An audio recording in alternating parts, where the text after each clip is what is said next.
कॉन्स्टिट्यूशनचं आहे ते बदलण्याचा ह्यांचं साजिश हे एक इन्सिडेंट नाहीये जे अमित शहाजी बोलले.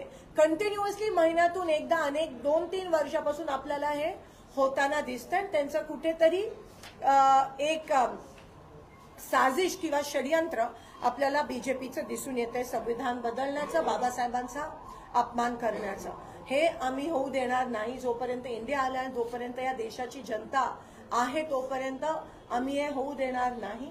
आणि आम्ही काहीही झालं तरी आम्हाला अमित शहांची माफी पाहिजे, आम्हाला राजीनामा पाहिजे. जेव्हा जेव्हा असं काही होतं तेव्हा बीजेपी हे अटेन्शन कुठेतरी वेगळीकडे नेण्याचा प्रयत्न करत असते. हे स्वतंत्र जेव्हा लढाई झाली त्याच्यात पण जर छोटंसं काहीतरी झालं आणि आयसीयू मध्ये जात असतील तर तुम्हाला कळतं की ह्याच्यावरून कसं विषयांतर करायचा प्रयत्न हे बीजेपीची लोक त्या ठिकाणी करत आहेत. पण आमचा लढा हा चालूच राहणार आहे आणि आम्ही संविधानाचा आदर करणारे आम्ही सगळे आहोत. आपण सगळेच आहोत. बाबासाहेबांचा आदर करणारे आम्ही सगळे आहोत. आमच्यासाठी ते फॅशन नाहीये, आमच्यासाठी ते पॅशन आहे. आणि त्याच पद्धतीत आम्ही हा लढा जो आहे तो पुढे घेऊन जाणार आहोत. गावोगावी, मोहल्ला मोहल्ला, गल्ली बोळात, प्रत्येकाच्या घरात. खरं तर जसं मी म्हणाली आता काँग्रेस आणि बीजेपीची लढाई राहिलीच नाहीये. बीजेपी एकीकडे आणि देश एकीकडे अशी ती लढाई राहिली आहे. आणि म्हणून मी त्या गोष्टीचा धिक्कार करते.